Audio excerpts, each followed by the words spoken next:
Hello, Syntyché. Welcome to the Work Podcast. Thank you. Hello. Hello.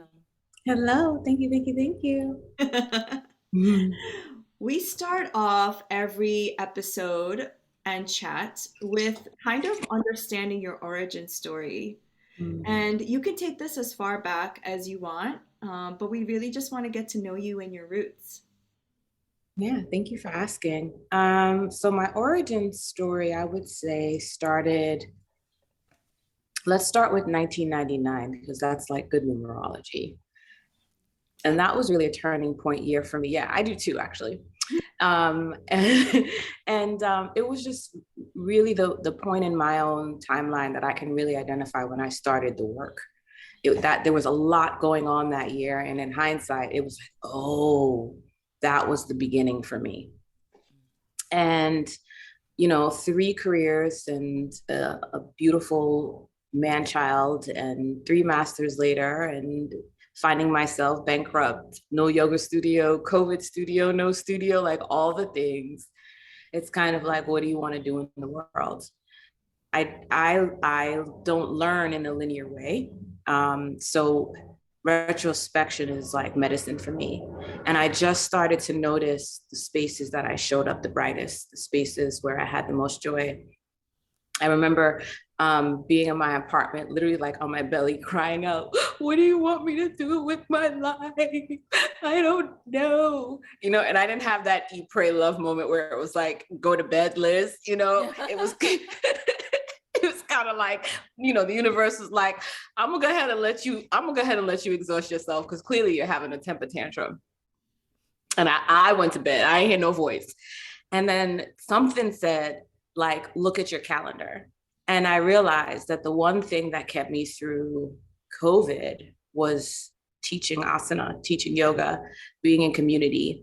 And it was a real shift with me, with how I show up as a teacher in this moment in time and space, because it wasn't for the reasons that I even opened up the yoga studio, right? Like, part of the reason I opened up my studio was so that it was my job, right? It was going to be my new career, right? This new launching. And COVID shifted my relationship with movement, with my senses, with my beingness. And so I showed up differently as a teacher. And it was a moment where I was like, oh, this is how I'm showing up. Oh, this is good. Mm-hmm. Oh, I've liked this all along. Oh, it was the one thing that I was doing that was helping me pay my bills, or not pay my bills, right? But it was the one thread, you know. And so it doesn't really feel like an origin story. It feels like a homecoming. Mm. Wow. Yeah. Which is so interesting because I met you 2 months ago, maybe even less than that. Yeah, you're my new I bestie. know. Well, I met you through our friend Anita, who was Yes. on this podcast as well. And the moment we like locked eyes on each other, I like knew you. It was like this instant 100%. recognition, and we like were stuck to each other all night, and we sat next to each other at this dinner, And and behaved very badly. and we live in the same area, and what really stood out for me about you was just how comfortable you were with speaking about yourself, about the world, and I was just so inspired by you because you just didn't Mm. give a fuck. And you just didn't apologize for anything you were saying. And to the people around you, by the way, like there were people that were sitting around us that we didn't know per se, but Mm-hmm. just the way you carried yourself, it was like you know who you are and you don't care what Mm. anybody else says. So like I've only known this version of you, Mm. Mm. this Ooh, like Shay coming home to herself. child, 1999, honey. Woo. Mm. Yeah, So it's been a long road. So 1999 is the year that you said your life kind of fell apart. Was that the year? No, it wasn't. It wasn't. Well, I don't even. There was no. I never knew life not to be apart. Like there was. That's like I never had this feeling until my recent past of togetherness, of peace, right? Which for me was the thing I was seeking. But 1999 was a year that there were so many things happening in the world. I was living in Georgia at the time, and really started to. I was raised Black evangelical, so there was a mindset, and there's look at Brittany's eyes. Same. Right. There was that, right. And in 1999 there were these moments where there were these nudges to read more and ask different questions and start to be in different spaces and read different kinds of books by different kinds of authors, and sit at the table with people who look like you but are having completely different experiences as a person of culture, right?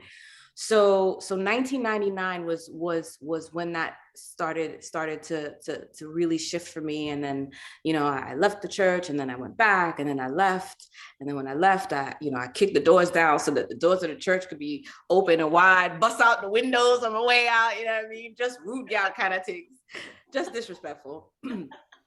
And yeah, and then that kind of got the ball rolling. And then, here I am now having BIPOC only classes, and it's delicious.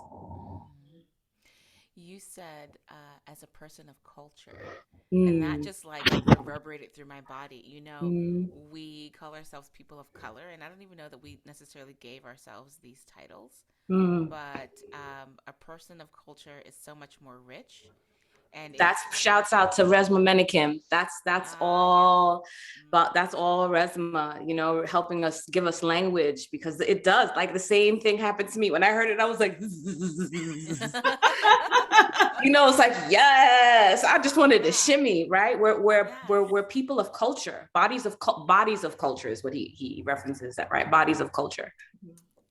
I had a friend in college do her master thesis, and she brought a bunch of us into the room while she presented it and she's, I want to say she's from Eritrea or Ethiopia. Forgive me for mistaking which country. But, and for those who don't know, those countries are side by side in the north of Africa, and the people are ethnically very similar. Some would argue the same, but they're also different. And anyway, she did her thesis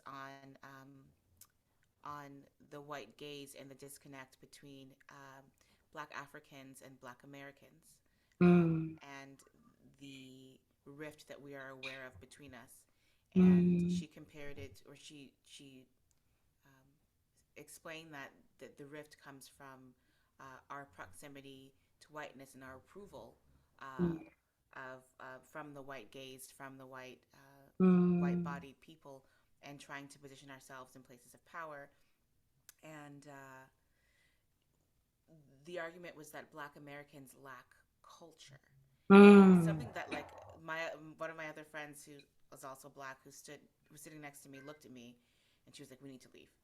She was so bothered by, and I was too, and I was kind of just like, "Well, that's not true," but it was in reference to the history that was stolen from us. So maybe the words were chosen not the way we would have chosen them. But when you say a person of culture, it's giving that back to us.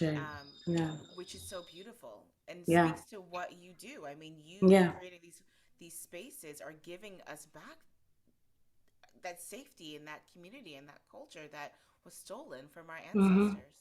Yeah, and more about that? Yeah. Thank you for asking. That was so beautiful. Thank you for sharing that. And I think, I was thinking about it this morning in the shower. It's where I get all my downloads. Yeah, I can sing in the shower. I have every skill set that I ever need in the shower. It's magic. But part of the medicine is that whiteness precedes itself, right? It in some ways it has its own auric field, and it takes up so much space because it does, right? And we can talk from here to infinity about why it does. And all of us who have experienced racism are aware of it and aware of how it feels. And as soon as you see a white-bodied person in the room, right, wrong, or indifferent, I'm different. I'll make an I statement. I'm different. And in order for me to figure out why that was, I realized that I needed to be in space where I didn't have to experience that. And by being in space with BIPOC bodies, for me, is when I get to practice my freedom feelings. Being in space with BIPOC bodies is when I get to explore being in my body, feeling complete sovereignty, feeling and embodying complete agency for me. And what I'm learning is that folks that come and practice with us are also having that experience, where there was this unknowedness that there was this thing that we were carrying, even in well-being spaces, right? When a white-bodied person was present, what that would mean. And for me, it was, oh my God, you're amazing. Please stop talking because I'm really afraid you're going to say something. There it is. There it is. Right? And it is what it is, right? Like, and we do need a culture where we can be in space to heal that work, right?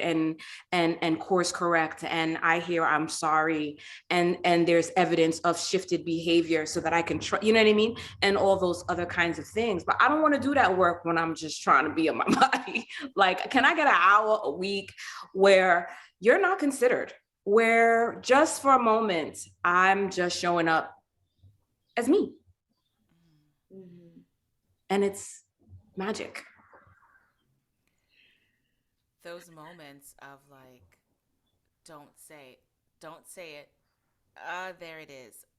As soon as you said that, I had like 3 or 4 moments flash across my brain, and it's so disappointing, it's such, and you cannot heal if you are literally, you think of people who are victims of assault, or just even like habitual verbal assault from men, right? Women, right? If you put us in a space where we're supposed to heal, and there are men that embody that energy, right? And you're wearing like little shorts because you can't heal, you can't really be in your body, you can't really let go. Yeah, 100%. 100%. I mean, what I hear you saying is, if I'm supposed to disarm and heal, I can't be in spaces where I feel I need to be armored. Mm-hmm. Yeah. It's not safe. It's not safe for me to be disarmed here. It's just not. Mm-hmm. Mm-hmm. So take good care. You said the shift happened during the pandemic. Was there like an event or just like an aha moment where you said to yourself, I'm going to remove myself from white spaces and create these BIPOC only experiences? Or yeah, white people were behaving badly. It was fucking up my nervous system. It was messing up all of my chakras. I don't understand. It was sorry, I'm laughing. It's totally fine. It's healing. I mean, but I just couldn't understand it was those moments where I was like, what is happening? What is happening? Yeah. What are you saying? Or it was, why are you so quiet? Mm-hmm. Why are you not saying anything? Yeah. Wow. Right? And then I started to have PTSD symptoms, my reoccurrence. I would look at my calendar and my body would tense up when I would have certain meetings on my schedule, because, there's work that we all need to do. And I don't need to be in spaces with white-bodied persons when they do that work. And I don't know what that work, well, I do know what that work looks like because I'm Black. And, just because I'm Black, as a Black woman, I know, right? I know the work that needs to be done, not from that knowledness. And they need to do that amongst themselves, please. Mm-hmm. Not in our meeting. It's called race-based traumatic stress injury. That's that the part. name for it. Mm-hmm. Mm-hmm. Yeah, we all suffer from that. And my partner, who's white-bodied, actually asked me. He's white-bodied, Hispanic, and he asked me actually just a couple days ago. He was like, "Is it safe to say that every person of color has some form of trauma around race?" Yes. Like, yes. Is it safe to say that is it safe to say that every human that identifies as female has had some kind of oppression against her that's gender based? Yes. Right. Not wearing that as a badge of shame, pleasure. You know what I mean? Yeah. Or shame. Right. But like, yes, absolutely. And it was just too much for me. It was just too much to hold space for myself, to hold space for the bodies that I'm teaching, right? And have that moment that I'm teaching where I'm like, I pray to God that you don't say anything because you have so much material, right? And I understand the need to say something. But everything is unhelpful. Not saying something is unhelpful, and then saying something is unhelpful, right? And to my no, and I'm not trying to be an asshole here. I usually disclaim that when I am, but our white-bodied folks are in a quandary, right? And this is the racism that they've constructed, where when you're silent, it fucks you up, and when you speak, you say fucked up shit, which fucks you up. They got a lot of work to do. That's not my problem. Yes. And so having BIPOC spaces has removed that extra energy, the amount of energy I was spending to create this safe space. I don't have to use that anymore on creating the safe space. The fact that it's a BIPOC body space already dismantles a lot. And then we are moving and healing ourselves and each other. Yes. Bringing in Resmaa Menakem, I took his Somatic Abolitionist workshop. And first of all, amazing. Second of all, he had white-bodied folks in their own separate container from the bodies of culture. And we each had our own session. And then they brought us together in one session, but the white-bodied folks could not speak. Yep, I did a workshop similar to that during the pandemic about the psyche, and that was also part of the shift, the psyche. So I did one where we had bodies of culture, white-bodied people, and we came together, and it was a learned experience for me because the work is so different. It's so different. It's so different. Right? Like one group needs to be in their freedom feelings and the other one needs to be in their feelings. Yes. Yeah. And also not take up space and not, so what was interesting was it was the first time that I had been in a wellness therapeutic space led by a Black man. And he specifically said in the beginning that only bodies of culture will be able to speak and white-bodied folks would just have to listen. That was the first time that's ever happened to me. And what ended up happening in my feelings was, wow, we get to speak and take up space and not have to like make white-bodied folks feel comfortable or feel like we have to like watch what we say and pat our words so that we don't hurt their feelings. And also like just the mere fact that it felt like a safe container was the first time I ever experienced that. And then the following week was when I went to my first yoga class with you, and I got so emotional. Remember, I was crying, and I got emotional because I felt free and I felt safe and I felt like I could move my body in a way that like yeah, I can't even articulate it into words, but I shared with you how safe I felt and how everyone was rooting for me. It wasn't this like competitive yoga feeling where I've experienced that in the past. I love that. Thank you for sharing. Yeah, I love Resma. His book is actually one of the required textbooks for my yoga teacher training. Chapter 10, get the book, chapter 10. Um, which is really when he talks about the soul nerve, right? Which is right. And so that's the guttural feeling of our practice, right? And it's because we're bringing our elders and ancestors with us. And so we're able to tap into that in an intuitive way, because the space is safe. And I think the energy, one of the things I learned when I did that workshop with a beautiful goddess friend of mine, Letha, she co-facilitated that workshop with me when we talked about the psyche of the oppressed, is that not only is the work different, but I shifted my energy and realized that my BIPOC spaces wasn't and isn't about not inviting white-bodied persons. It really came from a space of not considering them. And that to me was birthed out of my freedom feelings, right? Where it was the embodiment of I don't give a fuck, but in the peaceful warrior way, right? It's I'm not considering you, so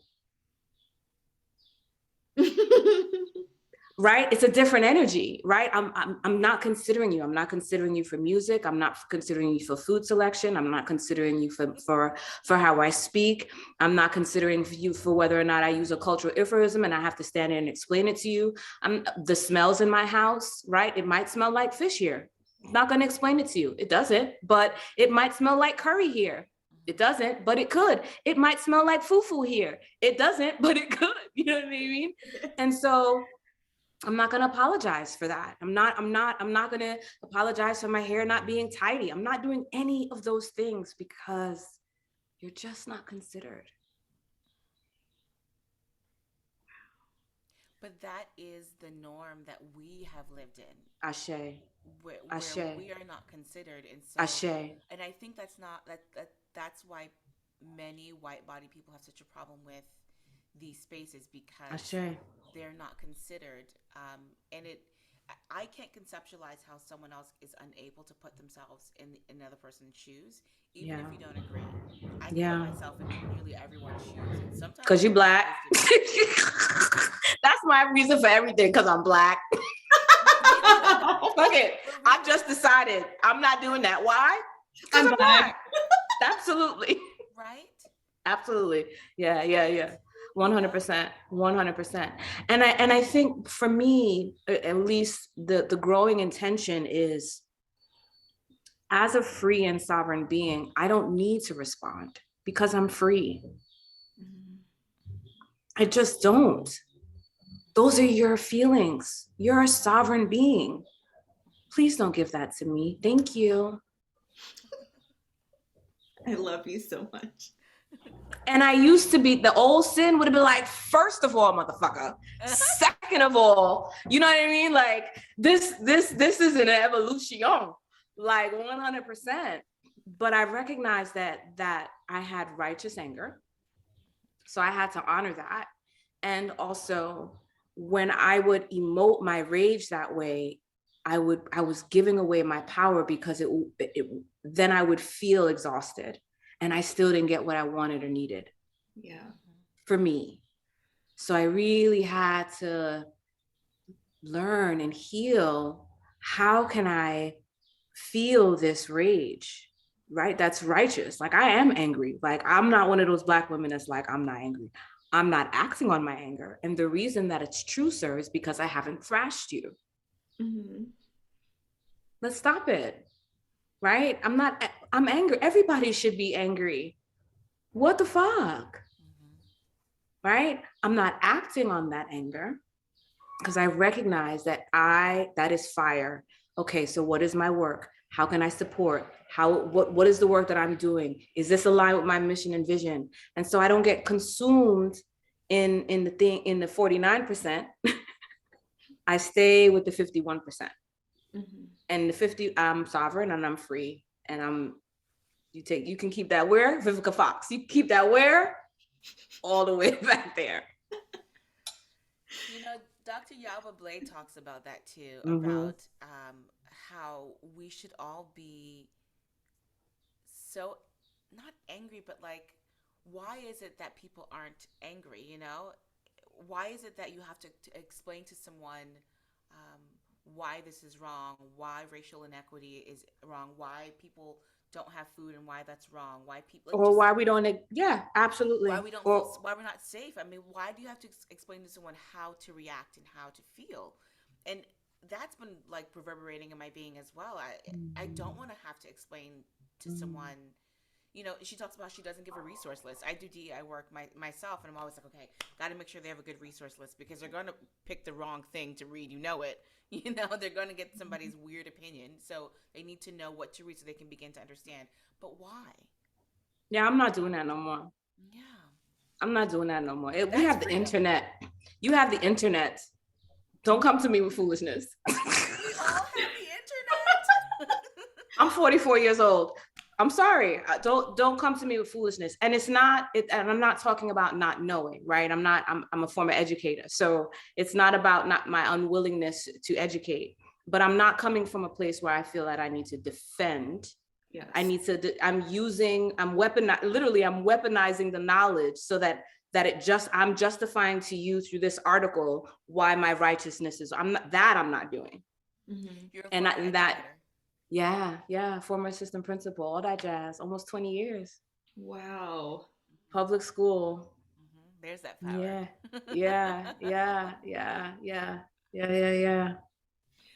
Something that you said, I ran into you at the farmer's market, and I hope it's okay that I share what you said. Whatever it is, it's all good. Go for it, girl. Well, you said that you created these BIPOC only yoga classes and spaces not as a reaction to oppression. It's not because of oppression, which I think a lot of these liberation movements and activists, they do a lot of things in reaction to oppression and injustice, but then in that work, they become the oppressors themselves in some cases. And so I loved what you said, because you said you are creating these spaces not even considering the oppressor. And also it's both are true, right? Like there does need to be a dismantling. And I think for me, in terms of my work, this is how I feel it in my body. I feel like the elders and ancestors, I think of Shirley Chisholm and Malcolm X and Coretta Scott and her husband and El Haj Malik Al-Shabazz and Betty Shabazz. I think about their work as they were like the dismantling gurus, right? And that work still needs to happen. And then what's on the other side of that? If we don't have the systems and the infrastructure to support the freedom that we're seeking, where there is equality, we wake up tomorrow and all the laws are back to what our societal norms say they are, right? The Blacks are free, the gays are free. You know what I mean? Every queers, right? Every questioning, everybody's fucking free tomorrow. Then what are we gonna do? How are we gonna show up to work? What are we gonna talk about on our Instagram feed? What food are we gonna feed our children? What are the systems and infrastructure to support this new world? So we need both. Yes. And the way I'm choosing to show up is y'all go ahead and y'all keep doing that shit. Because I'm over here so that when y'all need to rest and you need to, you have somewhere to be. You have somewhere to go. You know what I mean? Like people march and then you need the people that run the motel.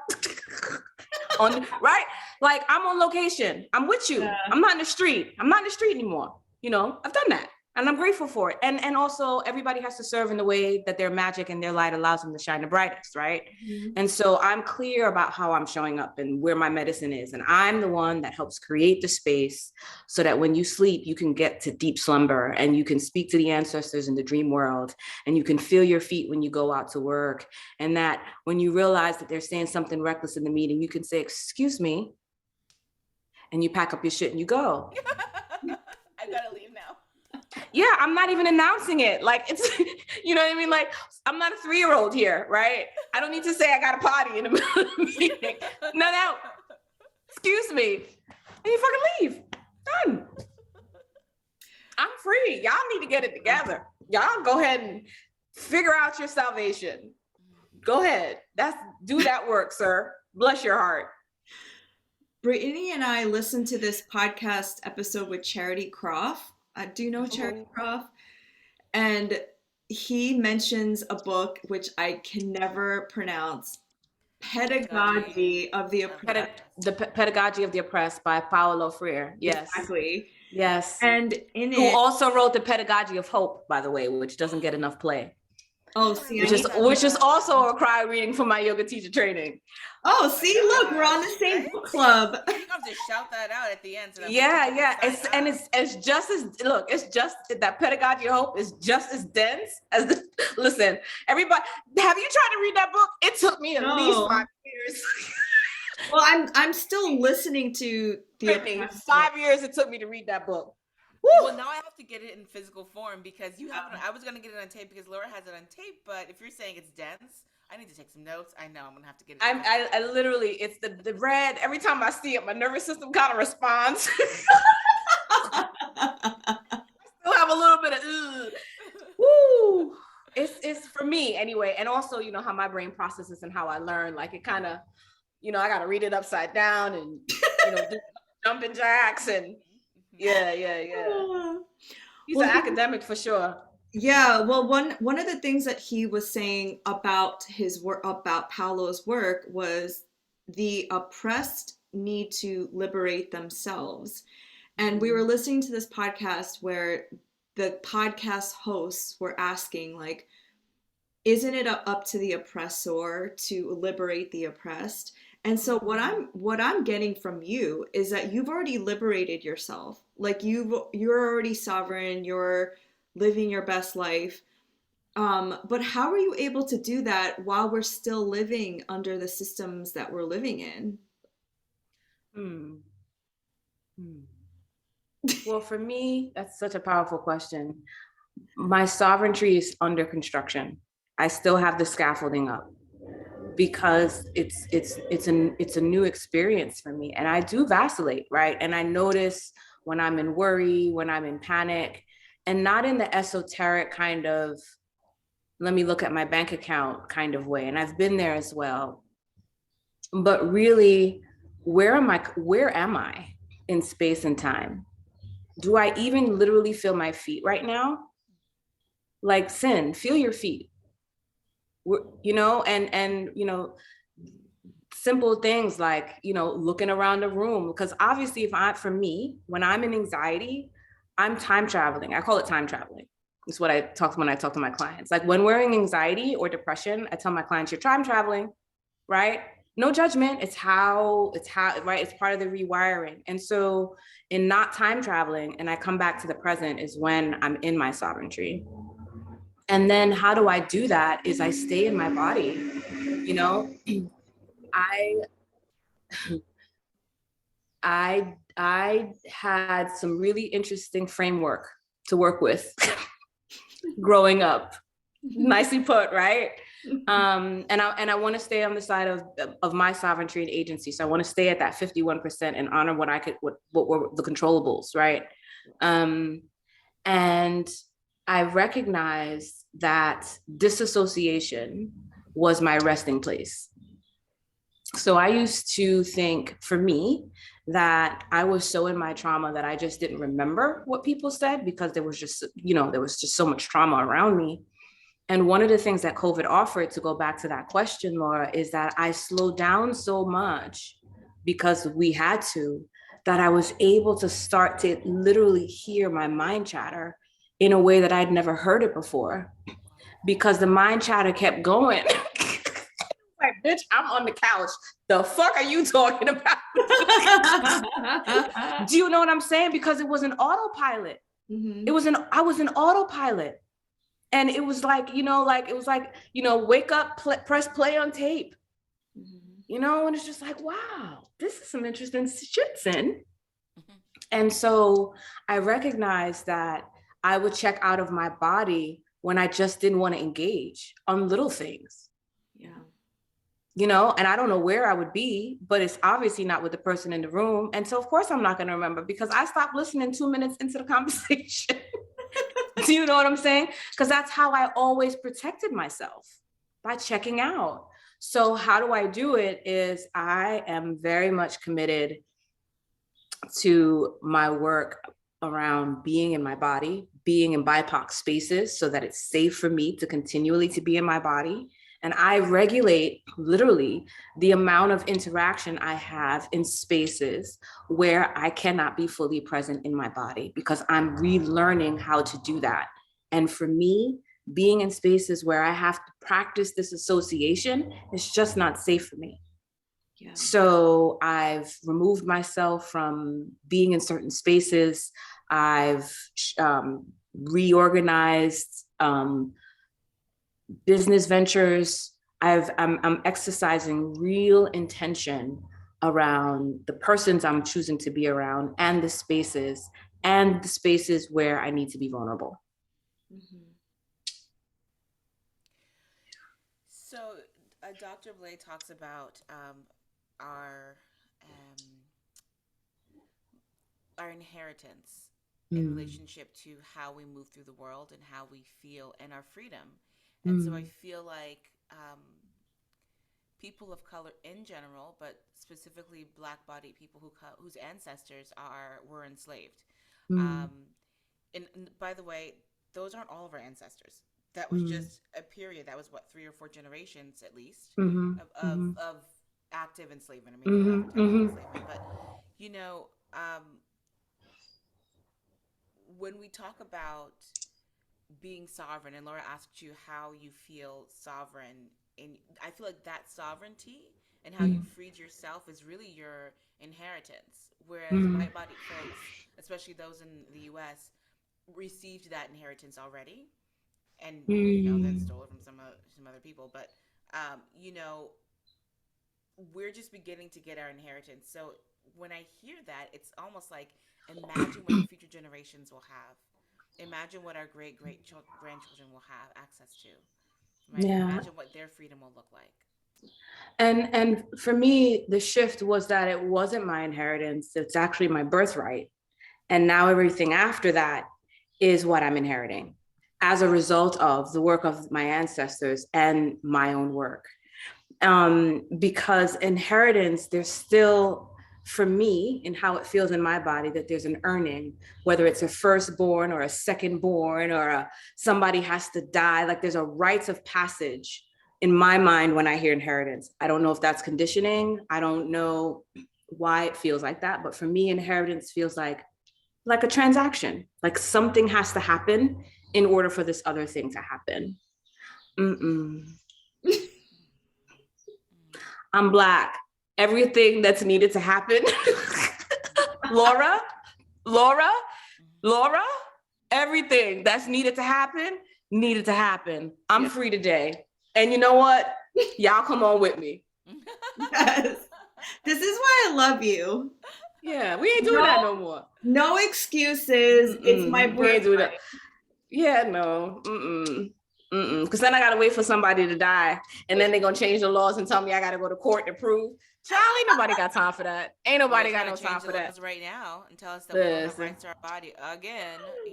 Like basic rights. We won't get on that. And that's them in their madness, because I'm sovereign. So I don't even understand how you can have a law about a thing you can't have a law about sovereignty. It just is. I don't even understand you. That's a level of madness that my nervous system no longer processes. I'm free. So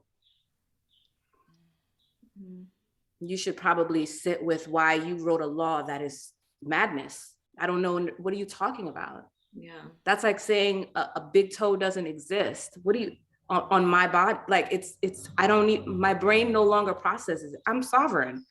So y'all go ahead and carry on with whatever madness. You got your Crayola crayons out and you want to put it on the Constitution. Y'all go ahead. I'm sovereign. As a woman of color working in that beautiful intersection of health, wellness, and spirituality, how are you keeping your heart safe?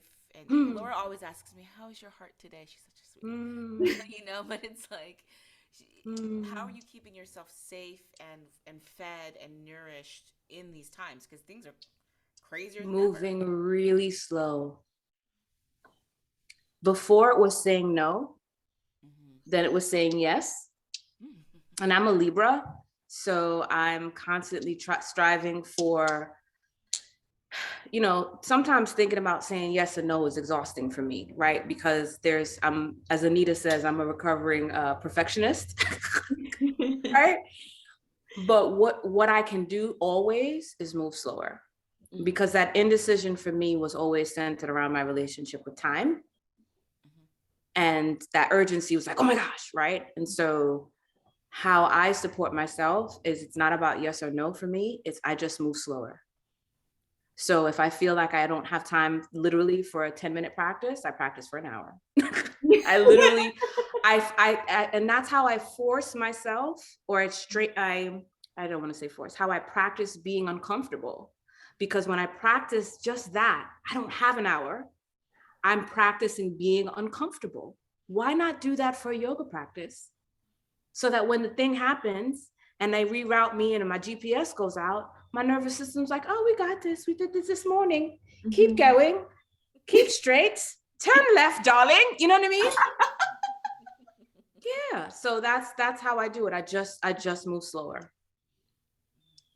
I do really appreciate that about you, because I'm an Aries. So I'm like always on the go. I'm always like, I don't have enough time for this. And what I love about your class too, and how you relate to time, which I noticed about you, is you said, one day you said, we don't need to go anywhere because our ancestors were always fed and there was abundance everywhere. And I love that. I was like, that's right. Like, there is no rush if we have everything. And how we're hardwired as bodies of culture to have a different relationship with time. And that doesn't mean we don't respect time, right? But for me, I'm also practicing leaning into seasons. And that's how I've been able to help with my anxiety, right? Like honoring, I'm in spring now. So summer is coming, right?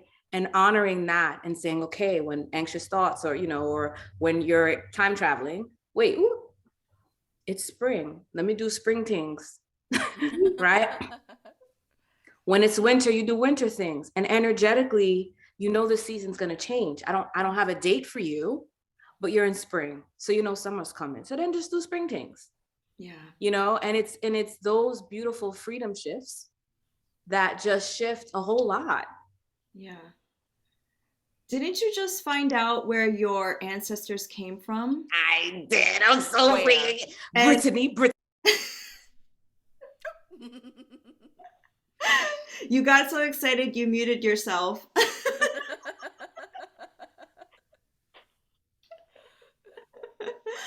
That was so funny. That's great. She'll come back.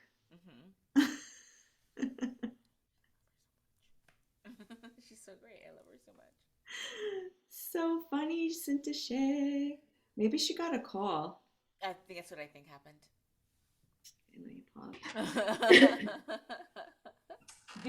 Let me just hold on. Let me just here it is.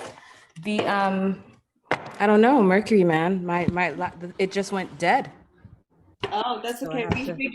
We figured Mercury was kicking your ass in some way. Yeah. All right. So a different view. Sorry, but it's okay. It's okay. All right. Yes. So I found out where I'm from. I'm Ghanaian.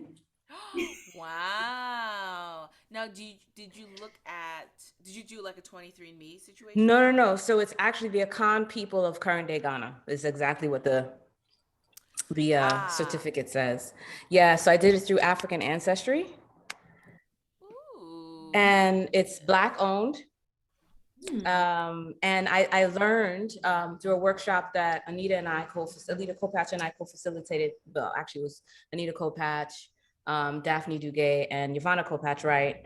We learned when African Ancestry came on that the technology was also created by a Black man who graduated from Howard, who knew, and that the technology that African Ancestry developed is in fact sold to the other companies, and they have a little snippet of the technology and the ways in which they're using, but the mastery of the technology and the intricacy of the technology is in, well, y'all see why I make up my own shit, because I'm free, like, come on, because I can. It's been paid. It's paid in full.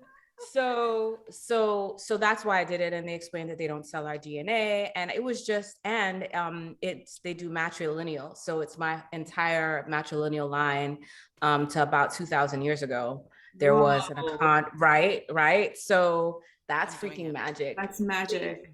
Do it. And when you learn, if you feels led to share, please do. Mm-hmm. Well, I'll tell you, and I would love to compare, but my sister has done it with like 23andMe or one of those, and it gave us a bunch, and so it's a little confusing, but one of the major nations is that I'm Nigerian and from Mali, and then there's Ivory Coast, and then there's a bunch of smaller ones that but I would love to really see this. So.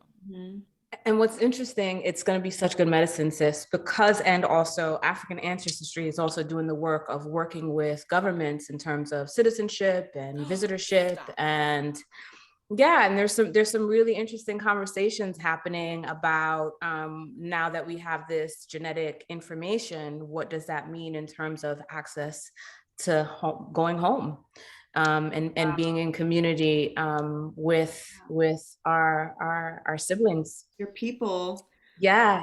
So it's magic. Also, it's magic when you learn that, I'm sure, I don't want to like put words in your mouth, but I'm sure, sis, you already know. So grounded. Come on sis, you're not putting words in my mouth. You already know. Absolutely.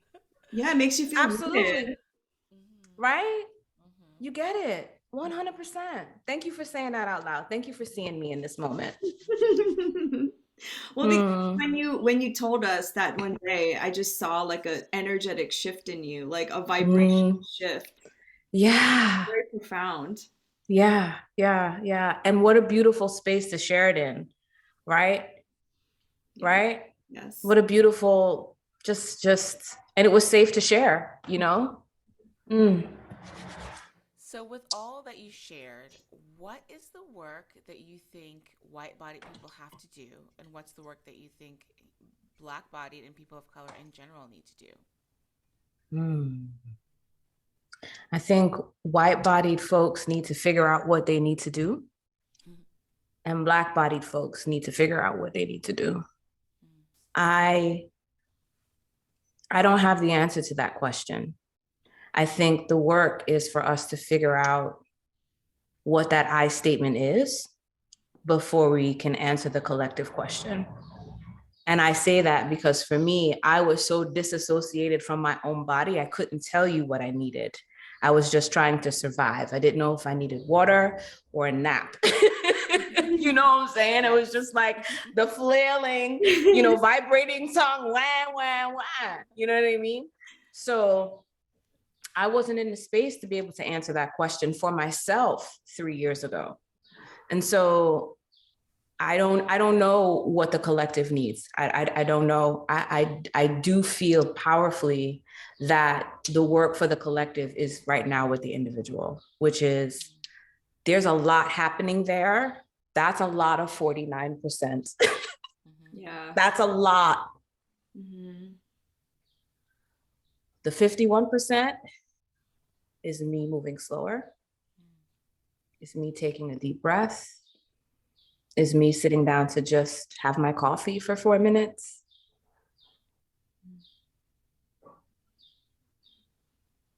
Be in my freedom feelings. And then when I go out, I interact with people differently. And I've shifted my entire auric field by just feeling me. You're emotional. And to add to what you said, I also have learned so much from you, and the way you show up and the way that you hold space and the way that you make me feel as being somebody who reflects back to me. And we say this a lot to each other, like, you reflect with your words so much love and kindness and empowerment that I've never experienced so much love from like complete strangers who I've just met like 2 months ago. And what you've taught me is to first and foremost seek people who fan your flames. Really, like find your people that like believe in you, even when you don't believe in yourself, because I feel like that's everything.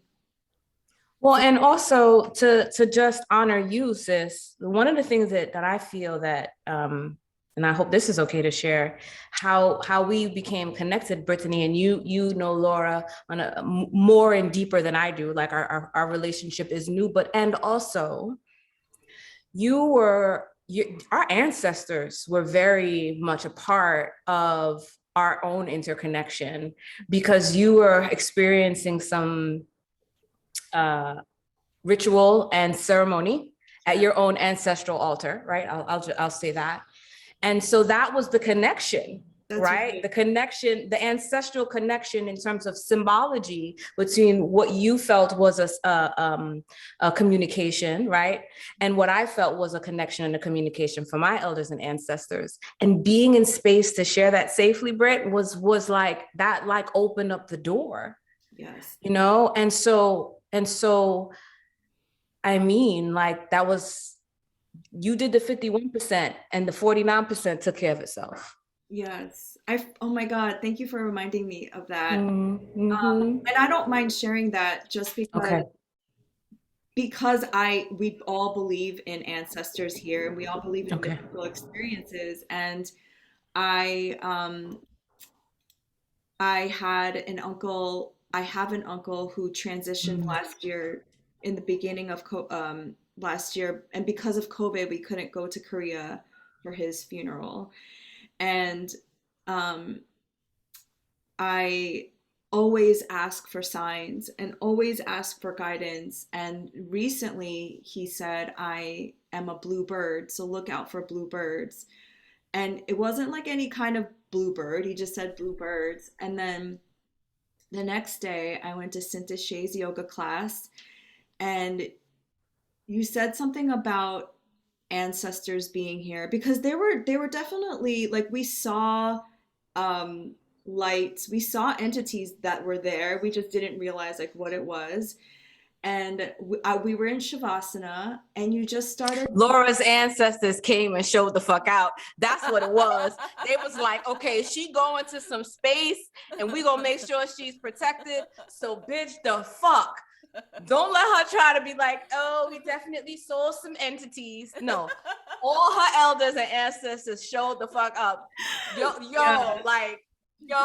and you felt the power. And I mean, just your lineage is powerful and juicy. Like, it was like, y'all could fuck with a bitch. This not the one. So Syntyché plays this song. She plays Over the Rainbow, but not the ukulele version, a different version that I never heard of. And Syntyché starts singing bluebirds fly, and she said bluebird, and I start hysterically crying. And I'm like, you have no idea. Like, you were a messenger from my ancestors. And Syntyché felt her ancestors. Everyone started crying because our ancestors were all there. And it was like, what Syntyché. Wait. And then we look out the window. And there was a blue jay. Boom. Boom. Oh, and wow. And their nest is actually in this tree. So So it was a proceeding. Like, it wasn't this random, right? The universe is so beautiful. Creation is amazing. It wasn't just this random bird. And also, in case you thought it was random, I always was here. The Blue Jays were always here for you. Yes. For you. Yes. Woo! It was amazing. Yeah, but every time I'm in space with these wonderful women, things like this happen, just like these synchronicities. And it reminds us that like our ancestors were also collaborating and like sharing space with each other and helping each other and joining in these revolutionary moments together. Reminding us that it's our birthright. Yes. Reminding us that it's our birthright. They did the heavy lifting already. I ain't doing that shit. Yeah. 400 years? Yes. What else is there to lift? No, ma'am. No, ma'am. No, ma'am. It is done. And so it is. And so it is. Yeah. I think this is a beautiful place to end. We will link all of your information down below, Syntyché. What a beautiful offering of your soul, of your story. Thank you so much. Thank you so much, Brittany. I can't wait to meet you in person and give you a squeeze. Gosh, and your name is amazing. Brittany Simone Anderson. Brittany Simone Anderson. Brittany Simone Anderson. I just want to keep saying it. It's amazing. I love your name. Oh, Laura, sis. Mwah. I love you so much. Thank you so much for having me.